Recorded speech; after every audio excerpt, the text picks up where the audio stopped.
आप सभी को सादर जय जिनेंद्र। आप देख रहे हैं आपका अपना लोकप्रिय YouTube शांतिनाथ चैनल। नमो सिद्धाणं नमो आयर्याणं नमो उवज्झायाणं नमो लोये सर्वसारूढं मङ्गलं भगवान् वीरो मङ्गलं गौतमो गणी मङ्गलं कुन्दकुन्दाद्यो जैनधर्मोऽस्तु मङ्गलम् सर्वमङ्गलमाङ्गल्यं सर्वकल्याणकारकं प्रधानं सर्वधर्माणां जैनं जयतु शासनम् अज्ञानतिमिरान्धानां ज्ञानाञ्जनशलाकया चक्षुरुन्मीलितं येन तस्मै श्रीगुरुवे नमः। आत्मा ज्ञानं स्वयं ज्ञानं ज्ञानात् करोति किं परिभावस्य कर्तात्मा मोहोऽयं व्यवहारिणां। नमः श्रीवर्धमानाय निर्धूतकल्यात्मने सालोकानां त्रिलोकानां यज्ञविद्यादर्पणायते। सम्यक दर्शन और सम्यक दर्शन के 8 अंग, इसकी चर्चा चल रही है। क्योंकि जैन दर्शन में बिना सम्यक दर्शन की, बिना आत्मज्ञान के व्यक्ति भवसागर पार नहीं उतरता। सम्यक दर्शन का हो या आत्मज्ञान का हो, एक ही बात है। जैसे एक व्यक्ति सारी रात नाव चलाए और सारी रात नाव चलाने पर सुबह आँख खुली तो वहीं का वहीं नाव की रस्सी नहीं खोली, उसने नाव की रस्सी नहीं खोली। ऐसी व्यक्ति धर्म के नाम पर कितना भी परिश्रम करे, धर्म के नाम पर भारी परिश्रम करे, मेहनत करे, पूजन पाठ तप दान दया उपवास कितनी भी करे, लेकिन जब तक सम्यक दर्शन नहीं होता तब तक जीव आत्मज्ञान को प्राप्त नहीं होता, मोक्ष मार्ग उसका प्रारंभ नहीं होता। एक सम्यक दर्शन का हो या आप ऐसा समझ लीजिए श्रद्धा गुण की निर्मल पर्याय। एक व्यक्ति के अंदर श्रद्धा होती है। श्रद्धा जैसे देखिए इसको कैसे समझा जा सकता है सम्यक दर्शन को। जैसे एक माँ है, माँ बच्चे को चाकू भी दिखाए, खंजर भी दिखाए, बच्चा हंसता रहेगा। माँ ऐसे ऐसे आँख दिखाएगी, उसको खंजर दिखाएगी, मारेगी, मुँह से बोलेगी मैं तेरे को चूल्हे में धर दूंगी, तो भी बालक हंसता है। क्योंकि मुझे विश्वास है, उसको श्रद्धा है, उसको ये विश्वास है कि ये मेरी माँ है और मेरा कभी अहित नहीं कर सकती, तो कभी अहित नहीं कर सकती। ऐसी ही जैन मार्ग में, मोक्ष मार्ग में इस जीव को जब ये श्रद्धा हो जाती है कि मैं आत्मा हूँ, शरीर नहीं हूँ, मैं वक्ता नहीं हूँ, मैं श्रोता नहीं हूँ, मेरा जन्म मरण नहीं हुआ, ऐसी पक्की श्रद्धा हो जाती है जिसको मैं शरीर नहीं हूँ, मैं शुद्धात्म तत्व हूँ, मैं एक चैतन्य ज्योति परमात्मा हूँ, ऐसा जिसको दृढ़ विश्वास हो जाता है, अंतरंग के अंदर पूर्ण विश्वास हो जाता है जिसको, तो वो जीव आत्मज्ञानी कहलाता है, उसे आत्मा का अनुभव हो जाता है। और ऐसा आत्मज्ञानी जीव की प्रारंभिक सीढ़ी जो होती है वो होती है देव शास्त्र गुरु की श्रद्धा। क्योंकि यदि देव शास्त्र गुरु की श्रद्धा ही नहीं है, उसको यही नहीं मालूम कि मेरे देव कौन है, शास्त्र क्या है, गुरु क्या है, उसको यही श्रद्धा नहीं है यदि देव शास्त्र गुरु की, तो फिर उसे सत्य निमित्त ही नहीं मिला और सच्चे देव के पास ही नहीं गया तो सच्चा धर्म कहाँ से सुनेगा? और सच्चा धर्म सुनेगा ही नहीं तो सच्ची श्रद्धा कहाँ से होगी? तो सबसे पहले उसे देव शास्त्र गुरु की श्रद्धा होती है और देव शास्त्र गुरु की श्रद्धा होने के बाद उसको 7 तत्व का निर्णय होता है। क्योंकि सच्चे देव शास्त्र गुरु से ही वह जीव 7 तत्व की बातों को सुनता है और सप्त तत्व के निर्णय होने के पश्चात उसको ये निर्णय होता है कि मैं कौन हूं और कौन नहीं हूं, मतलब मुझे किसका आश्रय लेना है। समझ में आ रहा है? उसको बोलते भेद विज्ञान। मुझे किसका आश्रय लेना है अथवा किसका आश्रय लेना चाहिए, भेद विज्ञान जिसको कहते हैं। और आ रहा समझ में?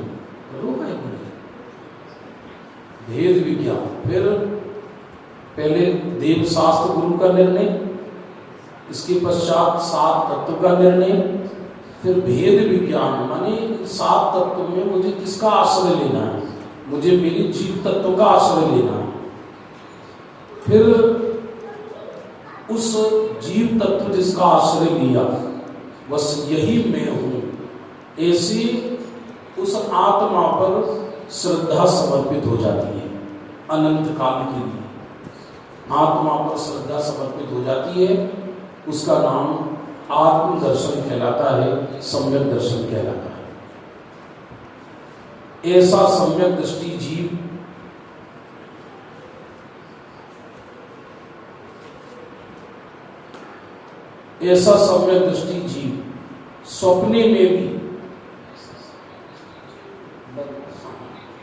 स्वप्ने में भी कुगुरु कुदेव को शास्त्र को नमस्कार नहीं करता। वे 8 अंग सहित उसका जीवन होता है, जिसकी कल अपन ने निशंकित अंग की चर्चा करी थी। माने उसका निशंकित अंग, निशंक माने उसे स्वप्ने में भी ऐसी संशय नहीं है, स्वप्ने में भी ऐसी शंका नहीं है कि जैन दर्शन गलत है। मैं कह रहा हूं आप कितनी भी पूजन पाठ करो और आप कुछ भी करो, और यदि हमको हमारे जैन धर्म पर अंदर श्रद्धा ही नहीं है तो पूजन पाठ मजीरा बजाने से क्या लाभ होगा? और यदि हमें ये श्रद्धा है कि जैसा भगवान ने कहा है वो परम सत्य है, तो फिर आप पूजन करो या नहीं करो, 24 घंटे पूजन चालू है। उस जीव को 24 घंटे भगवान की पूजन का पुण्य लग रहा है। आपको बात समझ में आ रही है, नहीं आ रही है? यदि किसी जीव को ये पक्का विश्वास है जैसा जिनेंद्र देव ने कहा वो तत्व परम सत्य है, आप आज से अप्लाई करो इस चीज को, और आपको यदि विश्वास हो गया जैसा सर्वज्ञ भगवान ने कहा है वो परम सत्य है, ऐसा जिसको विश्वास हो गया तो अब वो 24 घंटे उसको पूजन चालू है।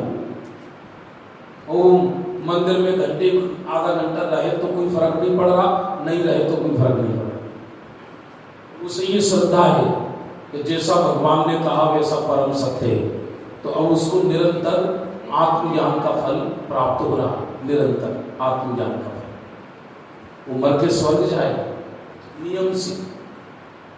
सम्यक दृष्टि जीव है ना, बात समझना इसको। ऐसा सम्यक दृष्टि जीव आप देखते हो, सीता का हरण हुआ, सीता का हरण, तो रावण विभीषण ने रावण का साथ छोड़ दिया और राम के साथ आ गया। उसको क्या श्रद्धा थी कि रावण 8वें बलभद्र है, 8वें बलभद्र, नारायण लक्ष्मण 8वें नारायण है और राम 8वें बलभद्र हैं, और बलभद्र जो पृथ्वी नारायण का मरण है वो नारायण के द्वारा होता है, उनको ये श्रद्धा थी। इसी श्रद्धा के बल पर विभीषण ने रावण का साथ छोड़ दिया। बोलो, उसे मालूम था कि पक्के ये बलभद्र है और जैन दर्शन में आया है कि नारायण पृथ्वी नारायण का वध करता है। ऐसी श्रद्धा, ये श्रद्धा एक बार यदि जैन दर्शन पर पक्की श्रद्धा हो जाए, समझना ध्यान पूर्वक, यदि मालूम हो जाए कि जैन दर्शन परम सत्य है और एक बार व्यक्ति को श्रद्धा हो जाए, ऐसा ही है जैन शासन। मैं आपको सत्य कह रहा हूँ, आकाश में उड़ोगे आप, चिंताएं मिट जाएंगी, कोई चिंता नहीं रहेगी, सब चिंता खत्म, आनंद भोगेगा जीव, आनंद आनंद आनंद आनंद, सुख में दुख में, हानि में लाभ में, जीवन में मरण में, यश में अपयश में, उसको ये चिंता खत्म हो गई, मेरे अंदर तो कुछ होता ही नहीं है, मैं तो आत्म तत्व हूँ, मैं तो चैतन्य तत्व हूँ। ऐसी उस जीव को श्रद्धा हो जाती है। अब देखो, देवकी के पुत्र, 6 पुत्र देवकी के, देवकी ने अपने हाथों से ही कंस को दे दिए, दे दिए। अब उसको ये श्रद्धा थी कि अति मुक्तक नाम के एक मुनिराज थे, उन्होंने ये कहा था कि ये तुम्हारे पुत्र इसी भव से मोक्ष जाएंगे 6, और 7वां पुत्र कंस का वध करेगा। अब उसको भगवान मुनिराज की इस वाणी पर परम श्रद्धा थी। मुनिराज तो असत्यवादी नहीं होती, मुनिराज तो परम सत्य बोलते हैं, तो मुनिराज की इस बात का उन्हें पूर्ण विश्वास था। आगे आ जाओ, आगे आ जाओ, इधर बैठो, कुर्सी सरका लिया करो जो कुर्सी वाली, जिससे पढ़ने में दिक्कत ना आए। अब इसी बल पर देवकी ने अपने पुत्र कंस को दे दिए, किसी श्रद्धा के बल पर, किस श्रद्धा के बल पर, कि मुनिराज के वचन की श्रद्धा के बल पर। जैन दर्शन में ये श्रद्धा एक जादू है।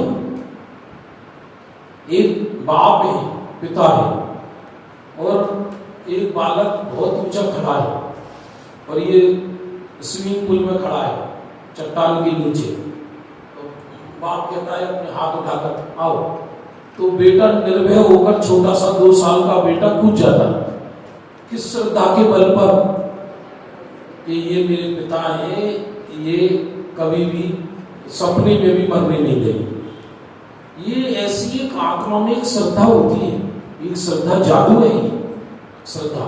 और जब तक हमको ये श्रद्धा नहीं है कि भगवान का कहा हुआ मार्ग सत्य है या असत्य है, तब तक हम बाहर में हमारा जीवन भले ही लोगों को धर्मी दिखाई दे, वो अल्लाह मस्ता रहेगा, झंडा फेरता रहेगा, बैंड बजते रहेंगी, व्यक्ति डेली पूजन करे, पाठ करे, जैन दर्शन की परीक्षा दे दे, अव्वल नंबर पास आ जाए, तो भी वो मिथ्या दृष्टि का मिथ्या दृष्टि है। आपको बात समझ में आ रही है, नहीं आ रही है? बोलो जल्दी। इसलिए ऐसा निसंकित अंगधारी जीव, इस लोक का उसे डर नहीं होता, 7 भय से रहित हो जाता है। सम्यक दृष्टि को 2 भय होते और 7 भय नहीं होते। बताइए कौन से 2 भय होते? हाँ, जिन आज्ञा उल्लंघन का भय। मिलकर बोलो, क्या कहा? एक भय तो होता है, हे भगवान मेरे से जिनेंद्र की आज्ञा का उल्लंघन ना हो। देखो आलू नहीं छूट रहा हो अलग बात है कि भाई साहब, लेकिन आलू खाने के लिए ये कहने लगना, अरे साहब किसने कहा, ये तो तुमने लिख दिया है, अब कौन जिनेंद्र किसने देखा, कहाँ आलू में जीव है। तो आलू खाने के लिए भगवान की आज्ञा को गलत ठहराने लगना, ये महापाप। सम्यक दृष्टि को 2 भय होते हैं, एक तो जिनेंद्र की आज्ञा के उल्लंघन का भय और दूसरा परिणाम बिगड़ने का भय। मिलकर बोलिए, क्या कहा? परिणाम बिगड़ने का भय होता है।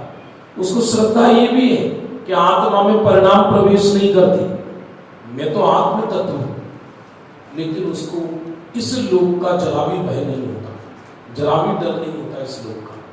क्योंकि क्या काय का मेरा कैसा मरण ही नहीं है मेरा। इस लोक आदमी आधा तो व्यक्ति इसी चिंता में मरा जाता है, मेरा क्या होगा, मेरा जीवन कैसे चलेगा, मेरी आजीविका कैसे चलेगी। भाई साहब बड़े बड़े आजीविका वाले मर गए, क्या डर है, बड़े बड़े करोड़पति रोडों पे आ गए 1 सेकंड में। लेकिन ज्ञानी को इस जन्म की चिंता रंच मात्र नहीं होती, इस लोक पैमाने इस जन्म की चिंता रंच मात्र नहीं होती उसको। वो एकदम कमल की तरह खिलता रहता है। ये आर्ट ऑफ लिविंग है, ये जीने का मार्ग है, अद्भुत है। दूसरा, उसको परलोक का भय नहीं होता, मैं मर के कहां जाऊंगा उसे भय नहीं हो। कहीं जाऊं, जहां भी जाऊंगा आत्मा हूं, मैं तो आत्मा ही रहूंगा। अच्छा बताइए, प्रश्न पूछते हैं आपसे, आपका भविष्य क्या है? जैसा बहनें बैठी हैं, अपना भविष्य बताओ, बोलो ब्राह्मणियां बताइए, भविष्य क्या है आपका? अच्छा पुरुष वर्ग में पूछ लेते हैं, बोलो सब भाई साहब आप बताओ, आपका भविष्य क्या है? हाँ जी, तो कर्म के ऊपर है, तो ये बताओ, तो मालूम है ना आपने कर्म कैसे करे हैं, तो आप बताओ क्या दिक्कत है? जिनवाणी के आगे बताओ, किसी को नहीं बोलेंगे। अच्छा अच्छा, तो आप बता दो फिर अपना भविष्य। अच्छा, मतलब बाबू जी का कहना है हमें मालूम है अच्छी जगह जाएंगे, ये इनका भविष्य। चलो आप बताओ और बताइए भविष्य, अपना भविष्य जो हम बता रहे हैं आपको भविष्य। मैं सदा चैतन्य ही रहूंगा, ये मेरा भविष्य। अरे ख्याल आया नहीं आया? हमें ये बात ये क्लिक ही नहीं करती, हमें यही चिंता रहती है हम नरक चले गए तो, हम स्वर्ग में गए तो, हम बंदर बन गए तो, हम भिखारी बन गए तो, हम कुत्ता बन गए तो क्या होगा। अरे चाहे कुत्ता बने, चाहे नरक में जाए, चाहे स्वर्ग में जाए, चाहे मोक्ष में जाए, आत्मा चैतन्य का चैतन्य रहेगा, ये मेरा भविष्य है। अब बताओ काहे की चिंता? नहीं आया समझ में बात? ये भविष्य सुनकर प्रसन्नता हुई या नहीं हुई? ये वाला भविष्य सुनकर हमको प्रसन्नता हुई या नहीं हुई? मैं कहीं जाऊं, अब नरक चला गया तो गया, लेकिन मैं कैसा रहूंगा? मैं आत्मा ही रहूंगा। नरक में भी मेरा भूतकाल क्या था कि चैतन्य ही मेरा भूतकाल है, मैं आत्मा ही था। और मेरा वर्तमान क्या है कि वर्तमान भी मेरा चैतन्य ही है। मैं चैतन्य तत्व था, चैतन्य तत्व हूं और चैतन्य तत्व रहूंगा। सरल भाषा में कहे तो मैं ज्ञान तत्व था, ज्ञान तत्व हूं, ज्ञान तत्व रहूंगा। इसलिए ज्ञानी को परलोक का डर नहीं होता। लिखते रहना, समझते रहना। ये क्लास अकेली पढ़ाई के लिए नहीं हो रही, निर्भय होने के लिए है। इस क्लास में जो बैठेगा निर्भय हो जाएगा। जितने भी डिप्रेशन के मरीज हैं 10-10 किलोमीटर दौड़ लगाएंगे, क्योंकि चिंता मिट जाएगी तो मुझे काहे की चिंता है। अरक्षा भय, तीसरे भय का नाम है अरक्षा भय। मिलकर बोलिए, क्या कहा? अरक्षा, रक्षा का भय नहीं होता ना। स्त्रियों में थोड़ा डर ज्यादा होता है, 9 बजे से पहले प्रोग्राम खत्म हो जाना चाहिए, रात का समय है, और ये भय ग्रंथि होती है। जंगल में पुरुष वर्ग भी चले जाएं तो भय ग्रंथि, हर व्यक्ति को डर है व्यक्ति। अरक्षा भय, रक्षा का भय नहीं होता ज्ञानी को। क्यों? क्योंकि मैं तो अजर अमर तत्व हूं, मुझे कौन मार सकता है।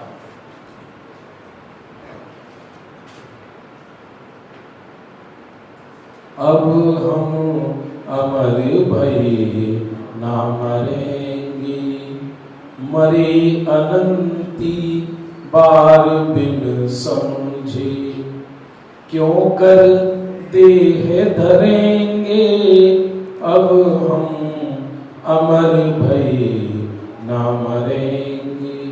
मुझे काय का डर है, कौन मेरी रक्षा करेगा? और यदि रक्षा की इतनी चिंता है तो रक्षा करने वाले खुद बिना पानी पिए मर गए। कौन? कृष्ण, नारायण कृष्ण।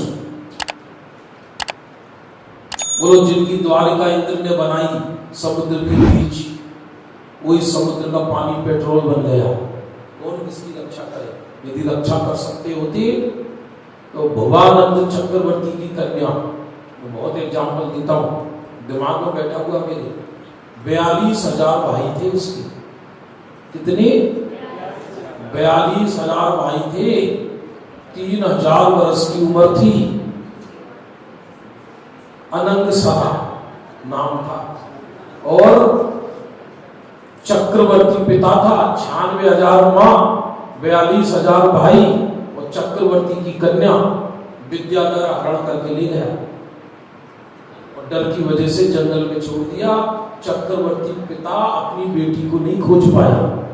बोलो आप, काय का डर? कैसा डर? लेकिन वो कन्या अकेली 3,000 वर्ष तक जंगलों में रही। अनंग धरा भी बोलते हैं, अनंग सरा भी बोलते हैं। किसके बल पर? जल्दी बोलो, किसके बल पर? आप लोग भगवान के बल पर नहीं। भगवान का बल तो कहने की बात है, ये बल पर कि मैं तो आत्मा हूं, मैं स्त्री नहीं हूं। 3,000 वर्ष तक कोई कन्या बिना माता पिता के जंगलों में रहे, ये कोई साधारण बात नहीं है। बोलो, आप जरा विचार करके देखो जरा, और आपकी आंखों में आंसू आ जाए वो कथा सुन लो तो। और कपड़े गल गए, पेड़ पौधों के पत्तों के कपड़े पहनती थी, पेड़ के पौधों के पत्तों के कपड़े पहनती थी, झरनों का पानी पीती थी, और पशुओं को धीरे धीरे ये हो गया कि ये भी कोई पशु है, ऐसा जानकर पशुओं के बीच रहती थी। और मिली तो कब मिली माता पिता को? जब अजगर ने खा लिया। किसके बल पर रही कि मैं आत्म तत्व? सीता जी अकेली वन जंगल में छुड़वा दी, कोई डर नहीं। किसके बल पर? कि मैं आत्म तत्व। ये जैन शासन है। अभी निसर्ग दंगी चल रहा है, रक्षा का भय खत्म हो जाता है। क्यों? क्योंकि पानी मुझे गला नहीं सकता, अग्नि मुझे जला नहीं सकती, शास्त्र मुझे मार नहीं सकते, मैं तो वो अपूर्व चैतन्य तत्व हूं। ऐसा ज्ञानी को निर्भय हो जाता है। आनंद आनंद आनंद। सच्ची घटना है। हम मंगलायतन में रहते थे, हमारे पवन जी के क्या बोलते हैं, अक्षय तृतीया के दिन घर में आग लग गई। और आग भी ऐसी भीषण थी कि 32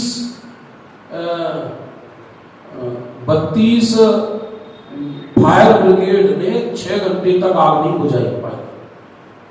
इतनी भीषण आग थी, पूरी फैक्ट्री जल के राख हो गई थी। और ये मंगलायतन में थे, तो वहां किसी ने उनसे कहा, सब आपके यहाँ आग लग गई है, कोई चिंता की जरूरत नहीं, कोई प्रवचन सुनना हो, शोर मचाने की जरूरत नहीं है, उनको कह दो जो भी है बाहर निकल के शांति से अपना काम करे, अब जले तो जल जाने, ठीक है। आप आ जाओ, बोले मैं क्या देखूंगा उस आग का, अब लग गई तो लग गई, लग जाने क्या है, मेरा क्या बिगड़ रहा है? ऐसी श्रद्धा हो, उसका नाम ये आत्मबल है। आत्मबल कहते हैं इसे। रक्षकाय का अगुप्ती भय, चौथा भय है अगुप्ती भय। ज्ञानियों को ये डर नहीं होता मेरी गुप्त बात किसी को प्रकट हो गई तो क्या होगा। हाँ जी, क्या? देखो ग्रंथों में ऐसा वर्णन नहीं मिलता कि सम्यक दर्शन था या नहीं था, लेकिन दृढ़ श्रद्धानी थी, जिन धर्मी थी। स्त्री पर्याय में कभी सम्यक दर्शन लेकर साथ नहीं आता कोई, पर सम्यक दर्शन पैदा कर सकता है। हाँ जी, ना सही ना, ये तो एग्जाम्पल चल रहा है, ये दृढ़ता का एग्जाम्पल चल रहा है, दृढ़ता का एग्जाम्पल चल रहा है। और देह छोड़कर वो स्त्री बनी, इसलिए सम्यक दर्शन नहीं था। क्यों? क्योंकि यदि सम्यक होता तो स्त्री पर्याय में नहीं जाती और बाद में वो लक्ष्मण की पत्नी बनी, हाँ, विशल्या। इसलिए यहाँ अंजन चोर को सम्यक उठाया नहीं था, बाद में हुआ। फिर भी उसे निसंकित अंग में प्रसिद्ध का। ये एग्जाम्पल है, एग्जाम्पल में सिद्धांत नहीं घटाना चाहिए। एग्जाम्पल एक देश सिद्ध होते, एक देश सत्य होते। एग्जाम्पल जो जैसा दिया जा रहा है उसको वैसा समझो। मैं ये कह रहा हूं कि जैन धर्म के बल पर 3000 वर्ष तक जंगल में रहे, वो देखो आप। तो ये श्रद्धा अब इसलिए सम्यक दृष्टि को तो सपने में भी भय नहीं होता। मेरा कुछ गुप्त प्रकट हो गया, मेरा कुछ गुप्त है ही नहीं, सारी दुनिया जाने। बताओ मेरा तीनों काल केवली भगवान जान रहे या नहीं जान रहे? जल्दी बोलो। केवली भगवान तीनों काल मेरे जान रहे हैं। मैं किससे छिपाऊं? अज्ञानियों से छिपाकर क्या करूंगा? और सारे ज्ञानी, सारे केवली जान ही रहे हैं मेरा भविष्य, मेरा भूत, मेरा वर्तमान। इसलिए ज्ञानियों को अगुप्ति भय नहीं होता। और 5वां मरण भय। मिलकर बोलो, क्या कहा? मैं तो अजर अमर तत्व हूं, मुझे काहे का डर? कहना अलग है और जिस पे गुजरे वो ही जाने। मैंने देखा है ये आत्म बल इतना सस्ता नहीं है। किसी को डॉक्टर कह दे कि अब बस जिंदगी 2-4 महीने की रही है, कैंसर है इनके, ऐसा चेहरे पर उदासी आ जाती है। उसको लगता है अब जीवन गया, अब जीवन गया, अब जीवन गया। करोड़ों बड़े बड़े घर में अब जो पति है, क्या करे? पैसा आदमी भोग नहीं पाता समय पर। हमको लगता है कि पैसे से आदमी बचता हो, तो बड़े बड़े अब जो पति कैंसरों में देह छूट रहे, पैसे से बचा लें शरीर को। लेकिन हाँ, जिसको ये मालूम पड़ गया, अरे मैं तो चैतन्य तत्व हूं, मेरा मरण है ही नहीं, तो अब जब मरण ही नहीं है तो उसकी मृत्यु महोत्सव बन जाती है और उसको मृत्यु महोत्सव कहते हैं। और वेदना भय, व्याधि का व्याधि भय या वेदना भय नहीं होता ज्ञानियों को। और इसलिए अभक्ष औषधियों का सेवन नहीं करते वो। रतनगढ़ श्रावकाचार्य में आई है ये लाइन, शरीर के सहस्र खंड हो जाने पर भी ज्ञानी अभक्ष दवाओं का भक्षण नहीं करते। मिलकर बोलो ये लाइन क्या है? शरीर के सहस्र खंड हो जाने पर भी ज्ञानी अभक्ष दवाओं का भक्षण नहीं करते। क्यों? उन्हें मालूम है कि वेदना मेरे अंदर प्रवेश करती नहीं, एक बार। दूसरा, वेदना दवाओं से सही होगी नहीं। और यदि आयु कर्म का अंत आ गया है तो मैं कितनी भी अभक्ष दवाओं का भक्षण करूं, उससे वेदना जाने वाली नहीं है। और यदि आयु कर्म शेष है तो बिना औषधि के भी जीवन रहेगा। और बाहर की वेदना तो मेरे अंदर है ही नहीं। शरीर में रोग हुआ शरीर को हुआ, मुझे तो नहीं हुआ ना। हाँ, लेकिन आत्मदर्शन हो जाने पर फिर नहीं लगता, फिर नहीं लगता। आत्मदर्शन हो जाने पर फिर उसका जीवन पूरा परम पवित्र हो जाता है, फिर नहीं लगता आत्मदर्शन हो जाने पर। एक बार आत्मदर्शन हो गया फिर भी, अरे देखो आप ग्रंथों में देखो, कीड़े पड़ गए शरीरों में मुनिराजों के। अरे मुनिराजों के छोड़ो, श्रीपाल के 700 वर्ष के लिए कोढ़ रोग हो गया। कितने वर्ष के लिए? 700 वर्ष के लिए। उस समय बड़ी लंबी लंबी आयु थी। तो नगर छोड़ दिया क्योंकि वैसा रोग था छुआछूत का, बोले पूरे नगर को ना हो जाए, बस वन जंगलों में सिद्धों की आराधना करते थे। हो गया सही अपने आप। नहीं भी होता तो क्या था? रोग यदि सही नहीं भी होता तो क्या था? आप बताइए, क्या बिगड़ जाता? यदि रोग सही नहीं होता तो क्या बिगड़ जाता? आत्मा का क्या बिगड़ता? अब यही तो है, सारी दुनिया लुटती नजर आती है रोग हो जाने पर। मैंने बहुत दुनिया में प्रत्यक्ष ऐसे ऐसे लोग देखे हैं कि मतलब अब कागजों के खजाने भरे शरीर, चेहरा सुस्त रहता है। अंदर से उनको लगता है कि हमारा तो जीवन बेकार है, हमारा तो जीवन बेकार है, हमारा तो जीवन बेकार है, क्या करेंगे धन का, क्या करेंगे। लेकिन ज्ञानी को ये चिंता नहीं होती। वेदना और अकस्मात भय, अकस्मात भय माने अचानक भय। अचानक दुनिया में कुछ होता ही नहीं है, अकस्मात कुछ नहीं होता। अरे बड़े बड़े वैज्ञानिकों ने ही लिखा है, घटनाएं पहले से सुनिश्चित है अपने काल में, हमें मालूम नहीं है, इसलिए हमको ऐसा लगता है ओ ऐसा कैसे हो गया, वो कैसे हो गया, अचानक अचानक कैसे हो गया। अचानक दुनिया में कुछ नहीं होता, हमें ज्ञान नहीं है इसलिए अचानक लगता है। पप्पू स्कूल गया, छोटी बच्ची भी स्कूल गई, और बच्ची छोटी तो आ गई, पप्पू नहीं आया।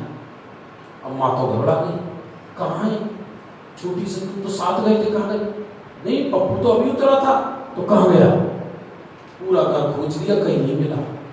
अब तो माँ कहे तो कलेजा बैठा जाए, घर में फोन कर दिया, बाजार में सब घर के लोग आ गए, पुलिस में रिपोर्ट हो गई, लगता है छोरा को कोई अपहरण हो गया, ले गया पकड़ के, छोरा गया, हल्ला मच गया छोड़। और थोड़ी देर बाद देखा तो जो छोटी छोरी थी वो देखी पप्पू तो अंदर सो रहा। उसने बताया नहीं, चुपचाप जाके अंदर किसी कोने में लेट गया, थक गया था, और अब यहाँ उन्हें गुमशुदा में लिखवा दिया। जानते अचानक आदमी का दिमाग बहुत चलता है। जैसे मान लो यदि बच्चा नहीं आए समय पर, तो माता पिता तुरंत सोच लेती इसका मतलब ले गया कोई, इसका मतलब एक्सीडेंट हो गया, इसका मतलब अस्पताल में होगा, इसका मतलब अपन चलो जल्दी तैयारी कर लेते। आदमी अकस्मात न जाने क्या क्या सोच लेता है, जबकि सच्ची बात यह है दुनिया में अकस्मात कुछ नहीं होता, ये हमारी सोच है। ज्ञानियों को अरे तीनों काल की पर्याय भगवंतों के ज्ञान में झलक रही है, तीनों काल की पर्याय भगवंतों के ज्ञान में झलक रही है। बोलो झलक रही है नहीं झलक रही, तो हमें काहे की चिंता है। हमको कछु भय नारी जान लियो संसार, हमको कुछ भय नहीं, हमने संसार को जान लिया। ऐसे ज्ञानी निर्भय होते हैं, उनका ऐसा निशंकपना होता है उनके अंदर। बताओगे अब 7 भयों के नाम जरा मिलकर बोल दीजिए।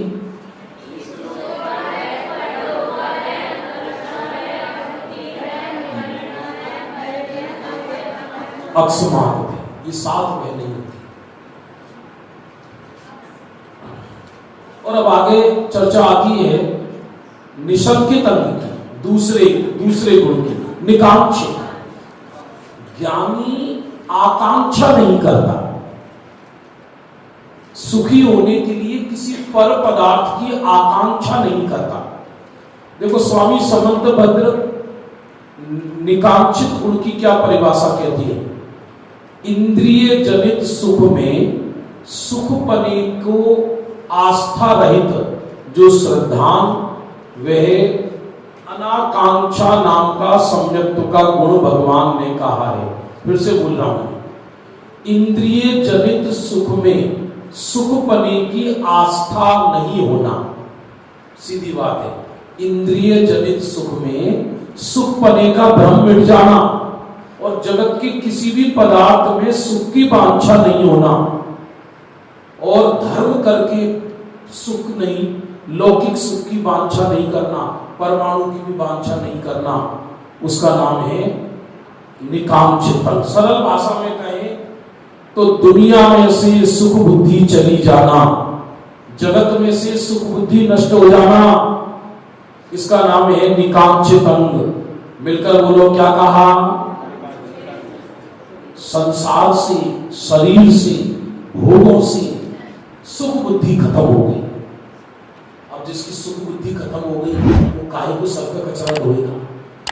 मुझे कभी कभी मैं सच कह रहा हूँ आपको, आर्टिफिशियल बात नहीं है, मेरे को तो इतनी प्रबल श्रद्धा है और और सुबह को व्यक्ति नहा धो कर बड़े बड़े पढ़े लिखे डीएम, एसडीएम, कोई बिजनेसमैन, कोई सर्विसमैन, कोई हाथ में सूटकेस ले लेकर सब अपने अपने ऑफिसों में जा रहे हैं। चलो भैया चलो भैया चलो। ये क्या है? पागलपनी तो है और क्या है?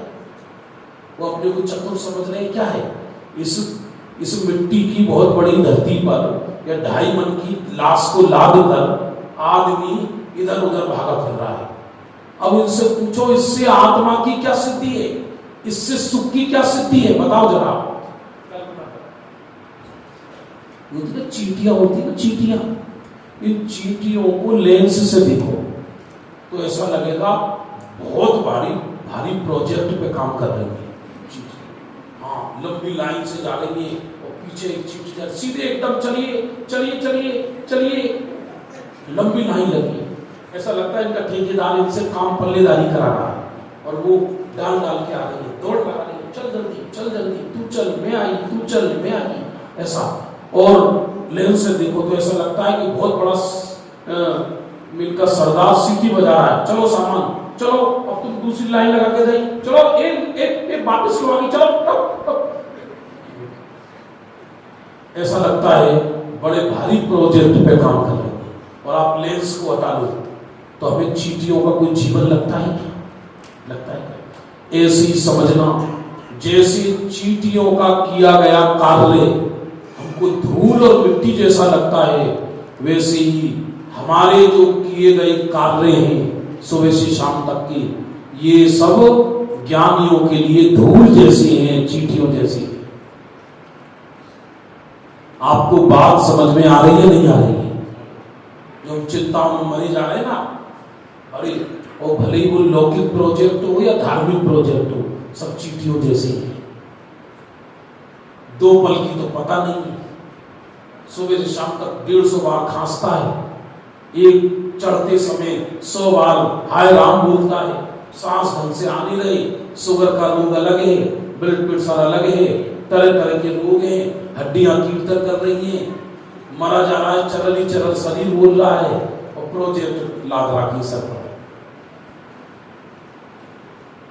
कुछ आपको बात समझ में आ रही नहीं आ रही? ये कहते हैं ज्ञानियों को सुख की वांछा खत्म हो जाती है। सुख की वांछा बहुत गजब का लिखा है इसमें।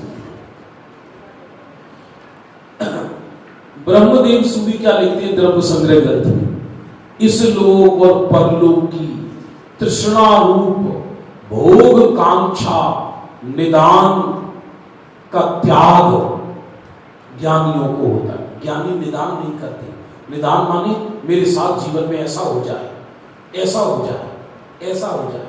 अरे खाई के निदान, मारा जा रहा है, पल्ले पुण्य नहीं है। भाई साहब आप अपने भविष्य की प्लानिंग बनाओ, ये बताओ, वो बताओ, ये बताओ, मरे जा रहे हैं। अभी तो आपके सामने कक्षा ले रहा हूं, इतना वैराग्य आता मुझे नहीं आती दुनिया में किसी की भी महिमा, रंच मात्र भी आती ही नहीं है। मुझे लगता है सब मिट्टी के खिलौने बाहर में है क्या। अभी आप लोग यहाँ से उठ के आगे पुण्य की वजह से अब आप घर चले जाओगे, मिट्टी की लाशें ही तो हैं। जो कर्म धक्का मार के यहाँ ले आया तो कर्म धक्का मार के अपने घर भेज देगा। क्या है, चाहे छोटे मकान में रहो, बड़े मकान में रहो, आत्मा को क्या मिल गया? आत्मा को क्या मिल गया? इसलिए आप जानते हो इस निकांक्षित अंग में कौन प्रसिद्ध हुआ? जल्दी बोलो। हाँ, अनंतमती प्रसिद्ध हुई। इसके अंदर अनंतमती, और अनंतमती का सुनने जैसी व्याख्यान है अनंतमती का। और कैसे हुई? एक अंग देश था, वहां सेठ प्रियदत्त और अंगवती उनकी रानी थी और अनंतमती उनकी कन्या थी। बहुत पैसे वाले सेठ थे। पुराने जमाने में बहुत बड़े बड़े जैनी बड़े बड़े पैसे वाले होते थे। धीरे धीरे जैनियों की पुण्य छीन हो रहे हैं, क्योंकि दान देने की परंपरा खत्म हो गई, लोग दान देते नहीं। और सर सेठ हुक्मचंद के जमाने के देखो, अब उनकी पीढ़ी देखो, सर सेठ हुक्मचंद क्या दान देते थे और उनकी पीढ़ी थोड़ी इतना दे रही है। अरे सब कंगाल हो गए, कोई सेठ वेठ नहीं बचे। अब बहुत कम है लोग। अब अष्टामिका का पर्व था, अनंतमती छोटी थी, तो माता पिता दोनों प्रियदत्त और अंगुवती जिन मंदिर में दर्शन करने आए, वहां एक मुनिराज भी दर्शन करने आई थी। लोगों ने निवेदन किया तो उपदेश देने लगे। सेठ सेठानी ने उनको नमस्कार किया और महाराज कल्याण के लिए क्या करें? बोले अष्टामिका का ब्रह्मचर्य का नियम ले लो। तो उन्होंने अष्टामिका में ब्रह्मचर्य का नियम ले लिया। अष्टामिका में ब्रह्मचर्य से रहेंगे दोनों सेठ सेठानी। ये बहुत पवित्र नियम है दुनिया का। और साथ में वो अनंतमती भी छोटी थी, अब वो तो जरासी सी थी, समझती नहीं थी ज्यादा, तो उसने भी ये नियम ले लिया कि मैं भी ब्रह्मचर्य लेती हूँ। 2 वर्ष की थी, ऐसा करके गर्दन झुका के मैं भी ब्रह्मचर्य लेती हूँ। अब घर आ गई। अब धीरे धीरे क्या हुआ, अनंतमती बड़ी होने लगी। 14 वर्ष की हो गई, 15 वर्ष की हो गई, 16 वर्ष की हो गई, यौवन में प्रवेश करने लगी। माता पिता को उसको विवाह की चिंता हुई, इतनी चिंता हुई, और उन्होंने, उस जमाने में कन्याओं से नहीं पूछा जाता था, वर खोज लिया। इधर कन्या को देखने वाले आने लगे। सेठ जी कहते हैं अनंतमती को कि तुम आज सुंदर वस्त्र पहन लो, अच्छे वस्त्र पहन लो। बोले क्यों? क्यों बापू, क्यों, क्या हो गया? ये पागल क्यों क्यों करती है? आज तुम्हें देखने वाले आ रहे हैं, तुम्हारा विवाह करेंगे अब। और ये सुनते ही उसके सर पर जैसे बिजली गिर गई, घबरा गई वो और कहने लगी माता पिता से, मैं तो आजीवन ब्रह्मचर्य अंगीकार कर चुकी हूं, मैं विवाह नहीं करूंगी। माता पिता कहती तूने कब किया? तूने ब्रह्मचर्य कब लिया ये तो बता, तूने कब ब्रह्मचर्य लिया? बोले जब मैं छोटी थी और आप अष्टामिका में मुनिराज से ब्रह्मचर्य का नियम लिया। बोले उस समय तो तू छोटी थी, तूने ऐसे कैसे ब्रह्मचर्य ले लिया?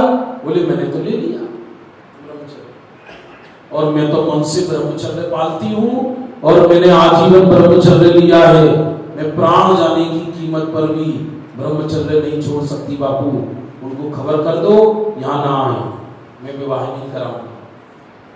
अब तो माता पिता चिंता में पड़ गई। वो कथा बहुत बड़ी है, आराधना कथा तो उसमें आती है।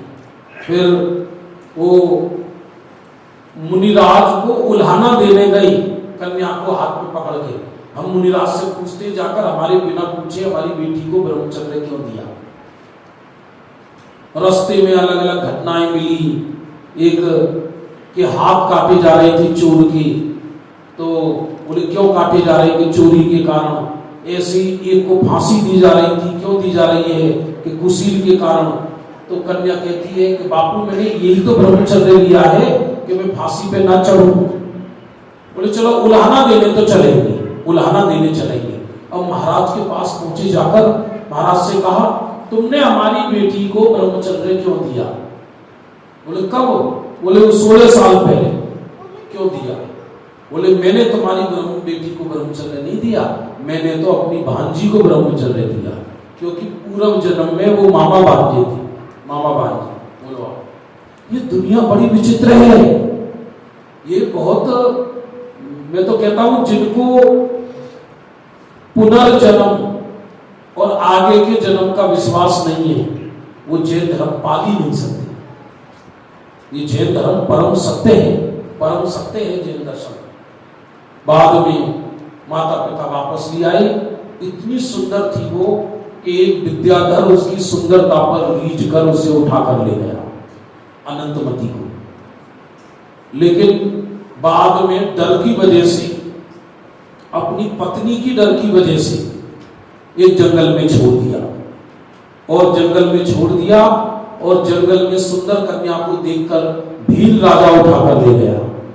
भील राजा, और कहते तुम हमसे शादी करो। और बेचारी घबरा गई। तो एक वन देवता ने उसकी रक्षा करी।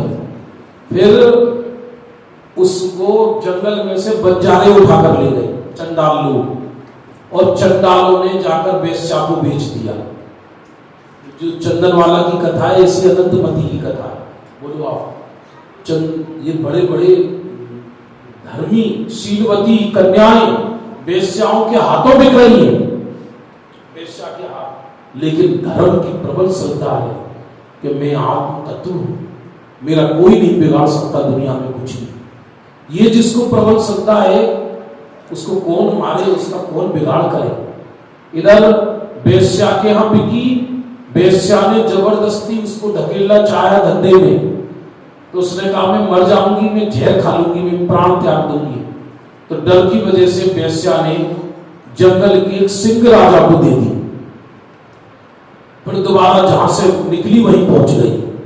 और वन देवी ने, राजा ने देखा कि यार ये तो कन्या बहुत तेजस्वी है, तो डर की वजह से उसको घर से निकाल दिया। वन देवी ने रक्षा करी। अब वन जंगलों में एक अर्जिका, कमल श्री नाम की अर्जिका थी। कमल श्री नाम की अर्जिका उसके समूह को देखा तो बेचारी उनके चरणों में गिर गई और उनसे कहने लगी तुम हमें हमारे अपने संग में रख लो। अब बताओ कहां बड़े सेठ की कन्या। तो अर्जिका ने कहा कि जब तक तुम्हारा संकट नहीं मिटता तुम हमारे साथ रहो। वो अर्जिकाएं जहां आहार लेने जाए वहीं आहार लेने जाए। इधर वन जंगलों में रहते रहते शरीर सूख गया, उसका पूरा जीवन मतलब समझ लो नष्ट जैसा हो गया, हड्डियां हड्डियां निकल गई, ढांचा हो गया शरीर पूरा का पूरा। अब वन जंगल में खाने को नहीं, पीने को नहीं, संकट ही संकट। इधर अर्जिका जहां जाए वहां वो रंगोली बनाती थी, रंगोली। एक दिन अपने मामा के घर उनकी अर्जिका का हार हुआ, लेकिन मामा पहचान ही नहीं पाए कि ये मेरी भांजी है। मामा का नाम था जिनदत्त, जिनदत्त नाम। और अर्जिका को आहार कराया, इसके बाद अनंतमती को आहार कराया और अर्जिकाओं के साथ चली गई। इधर अनंतमती के बाबू प्रियदत्त और अंगवती अपने कष्टों को मिटाने के लिए अपने भैया के घर आई, वो जीजा जी आए और रंगोली को जब देखा, बोली रंगोली किसने बनाई है? बोले क्योंकि ये रंगोली तो बनाती थी तुम्हारी भांजी, ये अनंतमती ऐसी रंगोली बनाती थी और कोई दूसरा बना ही नहीं सकता। बोले तो अर्जिका के संग में थी, मैं तो पहचान नहीं पाया। और वन जंगल में भागे भागे गई और अनंतमती मिल गई। माता पिता को आज कितने वर्षों बाद अनंतमती मिली, अनंतमती कितने वर्षों बाद। और अनंतमती मिली तो फूट फूट के रोए, कलेजे से लगकर घंटों तक। चलो बेटी अब दुख के दिन बीत गए, चलो घर चलो, अब सुख से रहेंगे। अब इधर अनंतमती को तो संसार शरीर भोगों से वैराग्य जाग गया, संसार शरीर भोगों से वैराग्य जाग गया अनंतमती को, वैराग्य। और ऐसा वैराग्य जागा, बापू यदि तुम सुख दे सकते थे तो तुमने पहले सुख क्यों नहीं दे दिया? मैं दुनिया के सारे कष्ट देख चुकी बापू। दुनिया जिसे विवाह कहती है वो तो भव भव की कष्टों की लाली है। अब तो मैं ऐसी आत्मा का वरण करूंगी कि जहां किसी कोई कष्ट का काम ना हो। खूब समझाया माता पिता ने, पर अनंतमती ने वो कमल श्री अर्जिका के चरणों में स्वयं अर्जिका व्रत अंगीकार कर लिया। और वो अनंतमती निकांक्षित अंग में ग्रंथों के अंदर प्रसिद्ध हुई। पढ़ो कथा, आराधना कथा को उसमें आती है अनंतमती।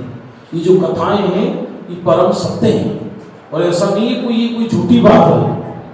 स्वामी समंत भद्र आचार्य ने 8 अंग में प्रसिद्ध नामों में, 8 अंग में प्रसिद्ध नामों में नाम लिखा है अनंतमती का। 8 अंग में प्रसिद्ध अनंतमती निकांक्षित अंग में। तो कोई एक बात समझना, यो तो प्रत्येक ज्ञानी को 8 ही अंग होते हैं, लेकिन किसी के साथ घटना विशेष घटित हो गई, उसको उस अंग में प्रसिद्ध किया जाता है। क्या और कोई निकांक्षित अंग में प्रसिद्ध नहीं हुए? कि हुए बहुत, लेकिन अनंतमती विशेष रूप से प्रसिद्ध हुई। उसके भोगों की वांछा चली गई। राजकुल में जन्म लेकर, बड़े सेठ के घर जन्म लेकर उसका अंत में मिलन होने पर, यहां तो द्रव्य संग्रह ग्रंथ के अंदर सीता का भी नाम निकांक्षित अंग में आया है। सीता की कथा निकांक्षित अंग में प्रसिद्ध मानी, स्वयं ब्रह्मदेव सूरी लिखे। वो लोग जीवन भर कभी घर पर सुख में पली हुई, राम के साथ शादी करके विवाह करके का पत्थर सुख पाई, जीवन भर कष्ट ही कष्ट भोगे। राम से विवाह हो रहा है, मर्यादा पुरुषोत्तम राम से, बलभद्र की पत्नी। अरे भाई साहब, किसी की पत्नी बन जाओ, सुख तो तुम्हें तुम्हारे पुण्य पाप की वजह से मिलेगा। अब बोलो, सारी धरती के उत्कृष्ट बर राम, सारी धरती के उत्कृष्ट बर, अब भाग्य में कष्ट लिखे तो क्या करें। और जब रानी बनती तब के कई ने वनवास भी भेज दिया, जाओ वन में जाओ, अब वन जंगल में रोटियां ताप रही, और रावण उठा के ले गया। हद हो गई। जो घटनाएं आजकल होती है वही घटना पहले भी होती थी।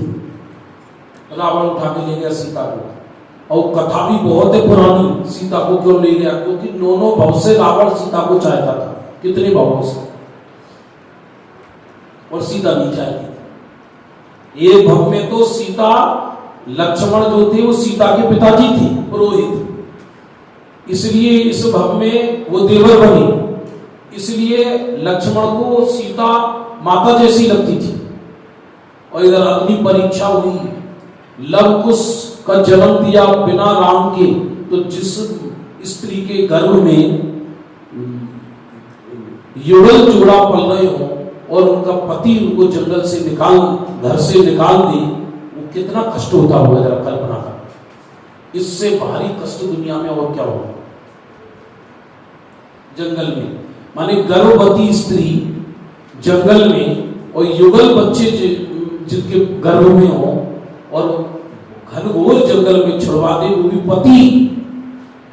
बताओ किसके बल पर रही होगी, किसके बल पर रही होगी, कल्पना करो, बोलो जरा जल्दी। आत्मज्ञान के बल पर रही, श्रद्धा के बल पे रही। और अग्नि परीक्षा हुई, और बाद में अग्नि परीक्षा में विजय होने के बाद सब लोग कह रहे हैं घर। अब रामचंद्र जी घुटना टेक कर, हाथ जोड़कर सीता को कहते हैं, प्रिय घर चलो। और वो घटना सुनो आप, जो कहते हैं प्रिय घर चलो, अब तुम माने सत्य साबित हुई। तो सीता की आंखों से अश्रुधारा बह निकली। बोले स्वामी, अब तुम कह रहे हो कि मुझे घर चलो, अब मैं उस घर में जाके क्या करूं, जिस घर में कलंक लगाकर मुझे निकाल दिया। भले ही तुमने नहीं लगाया, लेकिन तुम्हारे लिए जनता प्रमुख हो गई, और जो तुम मुझे वर्ण करके लाई, मैं गौण हो गई। मेरे को तुमने जंगल में छोड़ दिया, और वो भी गर्भवती को, और अब कहते हो घर चलो। और कल को फिर किसी सिरफिरे ने कह दिया कि वो अग्नि परीक्षा तो मायावी थी, फिर तुम मुझे तो फिर बाहर निकाल दोगी। स्वामी, मैं संसार के इस जन्म मरण के कष्ट से थक गई हूं, और जाकर अर्ज का पृथ्वी मती से दीक्षा ली। ग्रंथ में लिखा 68 वर्ष तक घोर तप किया। कितने वर्ष तक सीता ने 68 वर्ष तक घोर तप किया, 68 वर्ष तक। और अंत में बताते कि जब ऐसा घोर तप किया सीता ने कि पूरी हड्डियों के ढांचे निकल गए, नसें दिखाई देने लगी बाहर की, शरीर की, शरीर पूरा झुलस गया, काला पड़ गया वन जंगलों में। और अयोध्या की सखियां सीता से मिलने आई। माता, कहां वो तुम्हारा सुंदर रूप था जिसे देखकर रावण तुम्हें हरकर ले गया, अब तो तुम्हारा रूप झुलस गया। तो सीता माता कहती है, काश ये रूप पहले ऐसा हो गया होता तो इतनी बड़ी रामायण नहीं बनी होती। निकांक्षित अंग में प्रसिद्ध हुई। बोलो, जनक के घर पैदा हुई, जनक राजा के यहाँ, और दशरथ की बहू रानी, बलभद्र की पत्नी, नारायण जिनके देवर, तद्भव मोक्षगामी पति जिसके, उसी भव से मोक्ष जाने वाली, उससे श्रेष्ठ और कौन सा वर होगा। लेकिन जीवन में सुख नहीं पाया कभी। कौन किसको सुख दे, कौन किसको दुख दे। इसलिए हमें जो ऐसा लगता है, क्या हम तो सुख ही नहीं, ज्ञानियों को पर में सुख नजर आता ही नहीं है। रज्जु समाधि मरण करके अच्युत नाम की 16वें स्वर्ग में प्रतीन्द्र बनी, प्रतीन्द्र की पर्याय में, और करुणावश देवर और रावण दोनों को संबोधन करने गई नरक में। बोलो, जो उठाकर ले गया रावण, उसको भी संबोधन करने गई। प्रतीन्द्र देव पर्याय में पैदा हो गई। आज की कोई होती तो ये कर्म मरा, इसको तो और फूट जाए, तो जल जाए, तो कट जाए। बोलो, जिस रावण ने सीता का हरण किया, उसी रावण को सीता का जीव संबोधन कर रहा है। इसका नाम है जैन दर्शन, इसका नाम है जैन धर्म। हम तो शकल ना देखें, हम तो छोटी छोटी बात पे तलवार निकाल लें। उसने हमारे लिए बोला कैसे, ऐसे उसकी ताकत कैसे हुई। भाई साहब, तुम जैन धर्म छोड़ दो, गलत लोगों के पल्ले लग गया जैन धर्म। बहुत बड़ा कलेजा चाहिए जैन धर्म पालने के लिए। इसका नाम है निकांक्षित अंग। एक परमाणु की भी वांछा नहीं करना। संस्कृति को जगत में कुछ भी वांछा नहीं होती, कुछ भी लौकिक सुख की कोई वांछा नहीं होती उसे, क्योंकि उसे मालूम है मैं सुख का बना एक अपूर्व चैतन्य तत्व हूं। जब बाहर सुख है ही नहीं, तो ज्ञानी बाहर के सुख को क्यों चाहेंगे। हमें लगता है इंद्रों के इतना वैभव है, चक्रवर्तियों के, राह करें, हो तो उन्हें क्या फर्क पड़ रहा है, क्योंकि उनको उनकी सुख बुद्धि उसमें है ही नहीं, और ना हो तो क्या फर्क पड़ रहा है। बढ़िया है, छोड़ने में मेहनत नहीं करनी पड़ेगी, आखिर बनना तो मुनि है ना। निकांक्षित अंग समझ में आ रहा है आपके, नहीं आ रहा। माने कांक्षा नहीं होना किसी इंद्रिय सुख की, कि संसारी सुख की, शरीर की, भोगों की। कभी अपने कलेजे को टटोल कर देखो। हम बड़े भारी धर्मी बने फिर रहे, चारों तरफ क्रांति मची है धर्म की, हल्ला मच रहा है, धर्म हो गया भैया, धर्म हो गया, धर्म हो गया। 24 घंटे हम धर्म के नाम पर निदान करते हैं, नहीं करते। मैं तो कहता हूं ये सोच भी गलत है। ये ज्ञानी ये भी निदान नहीं करते कि मुझे केवल ज्ञान हो जाए। क्यों? क्योंकि अंदर रमण होता है तो केवल ज्ञान प्रकट हो जाता है। ज्ञानियों को केवल ज्ञान की भी इच्छा नहीं होती, तो जगत के पदार्थों की इच्छा कैसे होगी। धर्म के नाम पे एक बार सब में से जा रहे हैं, वहां जा रहे हैं, फलानी जगह जा रहे हैं, क्या जा रहे हैं, पिकनिक कर रहे हैं।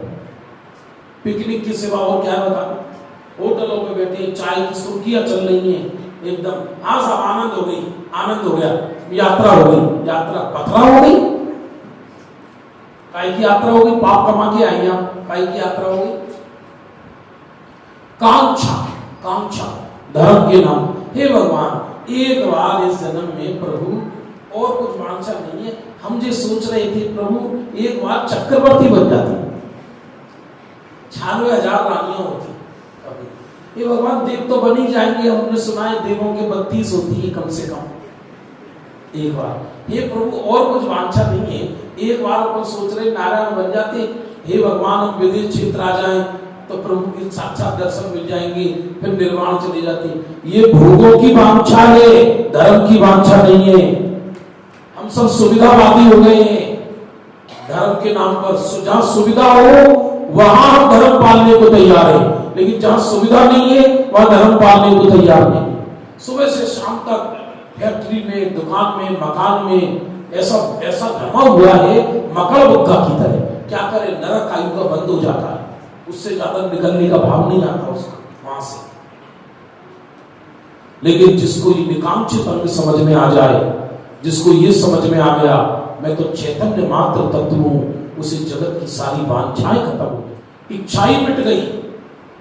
याद रखना, इच्छा अपूर्णता का द्योतक है। क्या कहा जरा मिलकर बोलो, इच्छा उसी को होती है जो अपने को अपूर्ण माने। पूछ लो दुनिया में जितने भिखारी हैं वो अपने को अपूर्ण माने। इच्छा तभी पैदा होती है जब हम अपने को अपूर्ण माने, क्योंकि पूर्णता में इच्छा नहीं होती। यदि मैं पूर्ण हूं तो इच्छा क्यों, और यदि इच्छा है तो कैसी पूर्णता। एक तरफ मैं ये कहूं मैं ज्ञानानंद स्वामी चैतन्य पूर्ण तत्व हूं, एक तरफ मैं ये बोलूं, और एक तरफ ये कहूं कि हे प्रभु स्वर्ग में बुला लो, हे प्रभु थोड़ा सा सुख दे दो, हे प्रभु बस भोग चला जाऊं, तो तुम कैसे पूर्ण हो। एक बार एक चक्रवर्ती एक गरीब पर रीझ गया। चक्रवर्ती छत पर था और अपनी रानियों के साथ मजे कर रहे, घूम रहे, बारिश हो रही थी।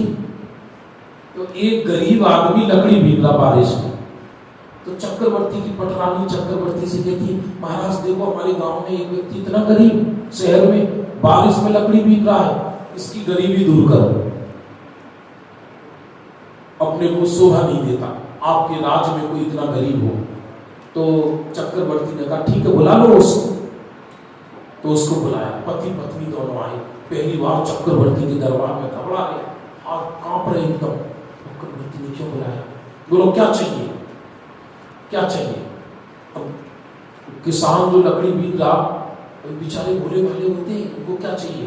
वो पत्नी से बोला तुम ही मांग लो, बाद में घर जाके लड़ोगे क्या मांग लिया।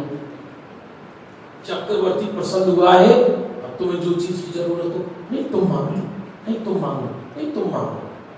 पत्नी मानी शिकायत का पिंड, जिसे 24 घंटे शिकायत हो। अब वो काफी देर उसने दिमाग लगाया, क्या मांगू क्या मांगू। बावड़ी तो थी थोड़ी, क्या मांगे क्या मांगे। और बाहर में धीरे से, अभी जो छोटे घर की जो बेचारी औरतें होती हैं, इनका जीवन तो पूरा चूल्हा चक्की में ही निकल जाता है। इनके बिचारियों का इनका जीवन इनकी शादी दुख के लिए होती है। इनकी माता पिता को ऐसा लगता है गंगा ना गए, लेकिन उन्हें जहर के कुआं में डुबा देती है। बस इनका जीवन इसी के लिए बना है, सुबह का मीनू शाम का मीनू, सुबह का नाश्ता शाम का भोजन, शाम का भोजन सुबह का भोजन। सिलेंडर खत्म हो गया, ये खत्म हो गया, पप्पू का टिफिन लगा दो, उसको स्कूल छोड़ दो, वहां जाना है इसके बेटा। यही जिंदगी में सीधे उसी घर से नरक जाते हैं, सीधे एकदम, और कोई काम ही नहीं है। धर्म शिविर के अवसर मिलते हैं, इनमें भी घर से बाहर नहीं निकलती, क्योंकि नरक का बंद हो जाता है। नरक का बंद हो जाता है तो निकलने का भाव नहीं आते। घर गृहस्थी के इतने काम है कि उससे ज्यादा भाव ही नहीं आता। समर कैंप चल रहा है, बच्चा वहां गया है, वहां ट्यूशन पे गया है, वो लंका विजय करने गया है, वो जहर की कुआं में कूदने गया है। वो घर के गृहस्थी के इतने काम के माथे फटे जा रहे हैं। अब चक्रवर्ती ने काफी देर से कहा, हमारा समय बर्बाद मत कीजिए, जल्दी मांगिए क्या चाहिए आपको, जो चाहिए वो मिलेगा। धीरे से बोली, महाराज मेरे घर की झाड़ू टूट गई है, झाड़ू दे दो। हद हो गई, करम फूट गए। और किसान तो भूला भाला था, वो तो कह रही ये खुश है तो मैं खुश हूं, तू खुश रहे, तू कुछ भी मांग ले, मेरे को फर्क पड़ रहा है, मेरी जिंदगी तो तेरी सेवा के लिए हुई है, तू खुश रहे, तू खुश रहे। बताओ, ऐसी है जिस आत्मा सुख का निधान है ये चक्रवर्ती, और यदि इसमें रमे जीव तो केवल ज्ञान प्राप्त करे अंतर मुहूर्त में। लेकिन इस आत्म वैभव को ना जानकर ये जीव जैन धर्म में भी पंचेंद्रिय विषयों की वांछा करता है। विषयों की वांछा माने झाड़ू मांगने जैसा है, झाड़ू मांगने जैसा। इसलिए निकांक्षित अंग हमको ये उपदेश और आदेश देता है कि मैं सुख से भरा स्वयं पदार्थ हूं, मैं किस। अरे जब हमारे यहां भगवान ही कुछ नहीं देते, भगवान कुछ नहीं, अभी तो यही नहीं पता लोगों को तो भगवान देते या नहीं देते। अभी तो दिमाग में यही बसा पड़ा रहता है, हे भगवान थोड़ा, हे भगवान चक्कर चढ़ाऊंगी, हे भगवान ये चढ़ाऊंगी, जैसे कि भगवान भूखे तुम्हारी चक्कर की जबर चढ़ाऊंगी, महावीर जी पे 2.5 किलो का दीपक जलाऊंगी, बगल में तो पड़ोस में भाई भूखा मर रहा है, उसको खिलाने का भाव नहीं आया, 1 किलो घर में 1 किलो का दीपक जलाया है। एक बार पंडित जी बस एक बार सिद्ध चक्कर विधान करवा दो हमारा। क्यों जी, क्यों करा दें, क्या परेशानी है? घर में बहुत संकट चल रहे हैं, हम सोच रहे हैं एक बार सिद्ध चक्कर जरूर हो जाए। अब बताओ, ये निदान है, निदान निदान रोग मिटाने के लिए ये सब ऐसे ऐसे हैं, पूछो नहीं भाई साहब। अरे आपके पल्ले यदि पुण्य है, सुनना ध्यानपूर्वक, तो तीनों लोग तुम्हारा दुश्मन हो जाए तो भी तुम्हारी प्रगति को कोई नहीं रोक सकता। और यदि तुम्हारे पाप का उदय है तो तीर्थंकर के घर में जन्म ले लेना। किसके घर? तीर्थंकर के घर में भी जन्म ले लेना तो भी तुम्हें कोई सुख नहीं दे सकता। ज्ञानी के तो उल्टा है, ज्ञानी पाप के उदय में वैराग्य बढ़ाते हैं और पुण्य के उदय में परोपकार करते हैं। क्या कहा, जरा मिलकर बोलो। पाप के उदय में वैराग्य बढ़ाते हैं, अच्छा है नहीं है तो धन दौलत क्या करना, अपना ही नहीं है वैसे। और पुण्य के उदय में कदाचित संयोग धन सामग्री बढ़ जाए तो उसमें जगत का परोपकार कर दे।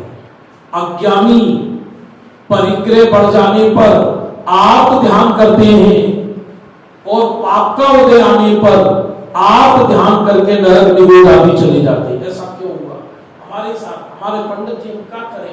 वैसे तो घर में बहुत सुख है, सब सुख है, पर घर में जो सासू है ये लंका है, बहुत परेशान है। हम तो सब 24 घंटे टोकती है पंडित जी, 24 घंटे टोकती है, हम तो बहुत परेशान है, क्या करें? हमें तो कभी कभी ऐसा लगता है हम जहर लिया है, हम खा लें। बताओ, हद हो गई। ये माने छोटी छोटी घटनाओं से व्यक्ति परेशान होता है, लेकिन जिसने ये शुद्धात्म तत्व समझ लिया हो, मैं तो आत्मा, मेरे को काय का रोग है, मेरे को काय का शोक है, ना मेरे अंदर कुछ प्रवेश करता है और ना मेरे अंदर से कुछ निकाला जा सकता है। इसलिए ज्ञानी को कोई भी घटना दुर्घटना नहीं लगती। ये कहते हैं ना, दुर्घटना हो गई, कोई भी उनको दुर्घटना जीवन में नहीं लगती, कोई दुर्घटना है नहीं। अच्छा बताओ, समय हो रहा है, जल्दी सुनो। नेमिनाथ का विवाह है, राजुल का विवाह है, नेमिनाथ से टूट गया, पाप के उदय से, पुण्य के उदय से? हे भगवान, में सबको टूटे, आप ही कह रही हो पुण्य के उदय से।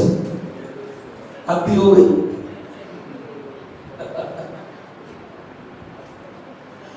अरे लोग में तो पाप का उदय कहेंगे लोग, भैया पाप के उदय से नहीं हो, पर उस राजुल ने उस पुण्य के उदय, पाप के उदय को धर्म में कन्वर्ट कर दिया।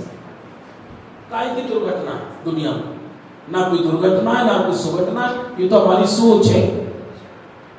ये ऐसा विषय है, आप आधा घंटा सुनो, 1 घंटा, मेरी जिनवाणी की गारंटी है। मैं तो क्या गारंटी दूं, मैं तो जिनवाणी का सेवक हूं, छोटा सा। जिनवाणी की गारंटी है, आचार्यों की गारंटी है। ये 50 साल से भी जिसको डिप्रेशन है ना, वो नाचते हुए जाएगा, चेहरा प्रसन्न हो जाएगा। क्यों? कोई मेरे अंदर कोई घटना दुर्घटना होती ही नहीं है। मैं तो ये तो नहीं, आकाश, आकाश कहते खाली स्थान, ये जो दिखाई दे रहा ना, ये बीच में ही क्या है? आकाश। अब इसमें आग लग जाए तो आकाश का क्या बिगड़ा? ऐसी में आकाश के समान अलिप्त तत्व, मेरा कभी कुछ बिगाड़ होता ही नहीं है और मेरा सुधार भी कुछ नहीं होता, मेरा बिगाड़ भी कुछ नहीं होता। इसलिए ज्ञानी निशंक है और चूंकि स्वयं सुख के पिंड है, इसलिए उनको परमाणु मात्र की भी वांछा नहीं है। स्वयं सुख के पिंड है, इसलिए परमाणु मात्र की वांछा नहीं है। उनको कहते हैं निकांक्षित अंग। मिलकर बोलो, क्या कहा? ये कोई अकेली क्लास नहीं लग रही, ये कोई एग्जाम के लिए या पुरस्कार के लिए। ये ऐसी क्लास है कि जीवन में टर्निंग पॉइंट आ जाए और आप आग भी लग जाए, शरीर में रोग भी हो जाए, मरण सैया पे पड़े हो और चेहरा प्रसन्नता से हंसता रहे। क्यों? क्योंकि अब हम अमर भय ना मरे। बोलिए, 5 मिनट आपके लिए, 1 घंटे 10 मिनट हो गए। 5 मिनट आपके लिए, 1.25 घंटे की है ना कक्षा।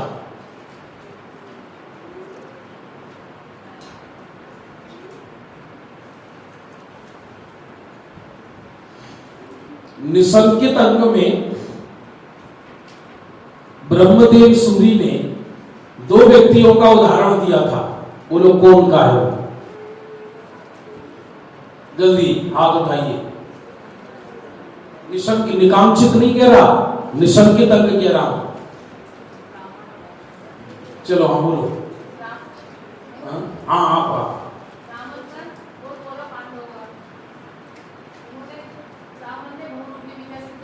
नहीं, ये नहीं, ये तो कल का था। आज मैंने बोली थी निसंकित अंग में 2 उदाहरण। और बोलिए एनीबडी।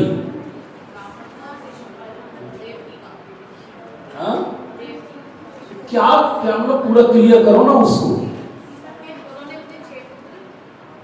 देवकी ने 6 पुत्र कंस को दे दिए, लेकिन ये विश्वास था मुनिराज पर कि मरने वाले नहीं है।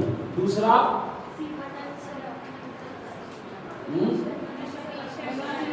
विभीषण का भूलना मत, एग्जाम में आएंगे सारी चीजें। विभीषण ने को ये विश्वास था कि राम बलभद्र है। इसी विश्वास के बल पर उन्होंने त्रिखंडाधिपति रावण का साथ छोड़ दिया। ये तो लौकिक श्रद्धा है भाई साहब। आत्मा की श्रद्धा हो जाए तो फिर तो कहने ही क्या है, फिर तो जीवन अमृत में बन जाए। ये और आपको कोई प्रश्न हो तो पूछ लीजिए। 2-3 मिनट रहिए किसी को भी। 2 अंक हो गए और कल में लेने वाला हूं एक साथ 2 अंक। आज हो गया अपना निसंकित निकांक्षित। कल लेंगे निर्व चिकित्सा और अमूढ़ दृष्टि, दोनों एक साथ लूंगा। निर्व चिकित्सा और अमूढ़ दृष्टि मिलकर बोलो क्या कहा? साधारण बात नहीं है, ग्रंथों में लिखी, मन प्रसन्न हो जाए। ऐसे हैं दोनों अंग जो हमने दोनों दिन सुने हैं, इतना प्रसन्न कि दुनिया में दुख कभी प्रवेश ही नहीं करेगा, क्योंकि दुख है ही नहीं मेरे अंदर प्रवेश का। कल्पना है, कल्पना से दुख है केवल सारा। बोलिए एनी क्वेश्चन, किसी का कुछ हो तो बोलिए। हो गया समय हो गया। और कल जो सुबह सामूहिक कक्षा लग रही है वो भले ही बच्चों की है, लेकिन उसमें आज ली थी हमने भक्ष और अभक्ष की, और कल लेने वाले हैं। आज सुबह बताया था, कौन सा विषय बताया था? परिणामों का फल। कहते ना ये हमारे साथ ऐसा क्यों होता है, हमारे साथ ऐसा क्यों होता है, मेरे साथ ऐसा क्यों होता है। अरे भगवान, हमने तो किसी चिट्ठी मात्र को दिल ना दुखायो, फिर भी मेरे साथ ऐसा क्यों हो रहा है बाबा। तो ये चीज का उत्तर आपको कल मिलेगा। ये हमारे साथ जीवन में ऐसा क्यों होता है। जैन दर्शन में एक परिणाम फल देता है। तो कल प्रातः काल जो बच्चों का शिविर है उसमें नीचे भी कक्षा लगेगी, ऊपर भी सामूहिक कक्षा लगेगी। ऊपर की सामूहिक कक्षा का विषय है ये परिणामों का फल। और कल सुबह 8 बजे और कल फिर रात्रि को 8 बजे से आगे के 2 अंगों के विषय में अपन पढ़ेंगे। अभी जिनवाणी चैनल को अभी सब्सक्राइब करें व इस वीडियो को लाइक, कमेंट व शेयर अवश्य करें।